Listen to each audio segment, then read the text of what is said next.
Hello guys, it's me Sim Orahara, and in this video I want to talk about the relationship of Yamamoto and Unohana. There is no doubt that many of you like the relationship of both Zaraki and Unohana, like how Unohana Yachiru was the first Kinpachi, and how Zaraki wanted to be Kinpachi because of her. He even named this little one Yachiru after her. But in my opinion, there is also another beautiful relationship. If Kobo focused on it, it would have been the same as Zaraki and Unohana's relationship, and it's the relationship of Yamamoto and Unohana. I mean, imagine with me in this scene, in this meeting of the captains, we have two founders of the Gotei. Yamamoto, the founder leader of the Gotei 1000 years ago, and Unohana Yachiru, which is one of the founders of this miraculous squad. Because before Kobo revealed the true nature of the Gotei, we all thought that Yamamoto was older than everyone, even older than Unohana Yachiru. But later it turned out it's the opposite. They are from the same time period. Because when I get this information,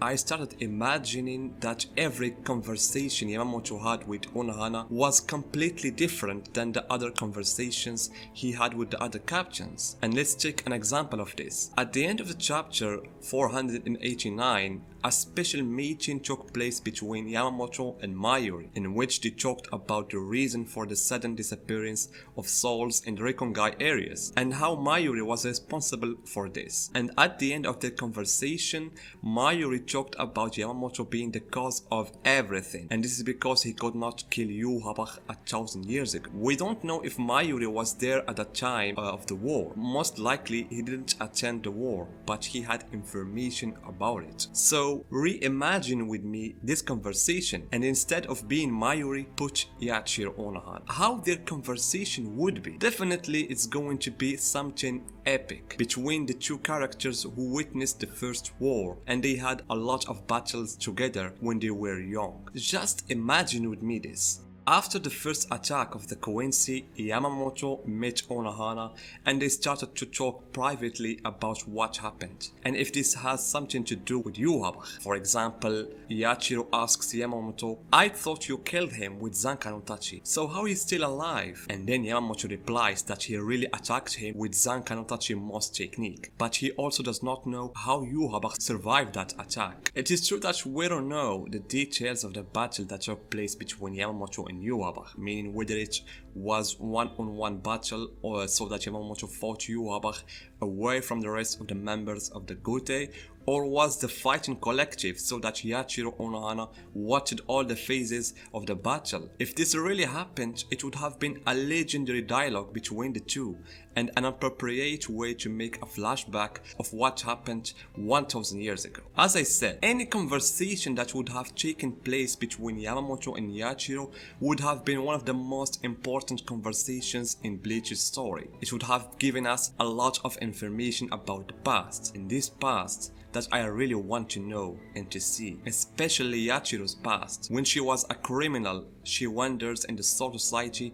and defeats everyone in her way until she met Yamamoto, who was then one of the strongest Shinigami in the Soul Society. This Shinigami who founded the Ginryu school and participated in several wars. So, how was their meeting? Did they fight each other? As a result of a fight between them, Yachiru recognized Yamamoto's strength, and which is why she decided to join his squad. But in general, whether joining was as a result of a fight that occurred between them or some incident, certainly a strong bond formed between Yamamoto and Unohana. I wouldn't say that it might be a bond of love or something like that. And it's true, I had previously created my own scenario in which I imagined what if Zaraki was the son of Unohana, Yachiru and Yamamoto. In that scenario I said, maybe because of the time Yachiru spent by Yamamoto's side, it made them have a child before the beginning of the first Quincy War, and because Unohana was attached to fight and blood, she preferred to give up that child and devote herself to sword art. But later, when she met little Zaraki, the feelings of motherhood returned to her, and as a result, she considered that what she had done by leaving her young child was her biggest sin. On the basis of that scenario, I said that it could explain why Zaraki has so much Ryatsu and has such personality from a young age, because he gained the genes of his mother that loves the blood and fight, and the genes of his strong father Yamamoto. And I repeat, this was just an imaginary scenario from me, but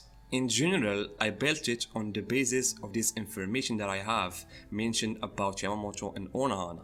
Like they stayed together until they died together. Unohana joined Yamamoto when he established the Gotei squad. She fought with him in several wars. Perhaps the most prominent one is the first war against the Quincy, and after the end of the war, she somehow became the captain of the 4th Division. She stayed in that division, carrying out her duties as the captain of the 4th Division. That's why I wonder how Yamamoto accepted this big change of her, from someone who considered the first Kinpachi to someone who became an angel of mercy who treats people, and for that I consider Yamamoto among the few characters who witnessed this sudden transition. But despite this paradoxical move, Yamamoto did not change his view of her, because Yachiru Unohana remains one of the founders of the Gotei and one of the ancient captains. Because in the chapters of the Pendulum arc, when Unohana was entering the leadership exam, Yamamoto mentioned that he supervised the exam along with 3 other captains, and Kobo focused on both Unohana and Ginri,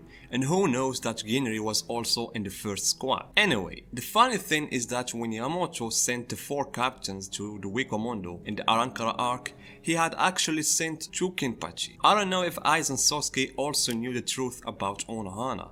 That's why he said that he deliberately made his plan to let the Gotei send some of its captains to the Wikomondo, and thus he deprived the Gotei of its strong captains by closing on them in the Wikomondo. But on the other hand, Yamamoto seems to have understood Unohana's desire to leave her position as a Kinpachi and her decision to not participate in any particular combat. And this is one of the things that shows that Yamamoto is frankly understanding person and not as Kobo always tried to portray him to us. On the other hand, guys, Unohana didn't have many scenes talking about Yamamoto, and perhaps the only important scene is the one we saw in the final arc when Yamamoto released his Bankai. Unohana said, "Hurry up and finish this battle quickly before the Soul Society is destroyed by your own power." Unohana Yachiru was talking as if she had fallen into deja vu, like if she had seen this in the past. Then the old man was killed by Yuhabach, and in a few chapters also Unohana was killed by Zaraki Kinpachi. Even more surprising is that with the release of the special chapter of Hell, both Yamamoto and Unohana are confirmed to be in Hell. I mean, imagine how closely these 2 characters are linked together. That's why if Kobo decides to complete the Hell arc, we will probably see another side of Yamamoto and Unohana. Not as enemies, because I don't think at all that they are gonna be the enemies, but probably as the guardians of Hell. Because as long as Kyoraku knows this tale about the captains may go to Hell after their death, I don't think that Yamamoto will miss this information. He can't sacrifice thousands of years to protect the Soul Society, knowing that if he dies, he will turn against the Soul Society. It doesn't make any sense at all. That's why Yamamoto and Unohana may have become the guardians of Hell. Also, the Hell arc is a good opportunity to get to know the rest of the first Gotei characters, if they were in Hell as well. Of course, if Kobo did not reveal them in the anime through a long flashback related to Quincy. So guys, what do you think about Unohana and Yamamoto and their relationship? Tell me in the comments guys, and see you in my next video.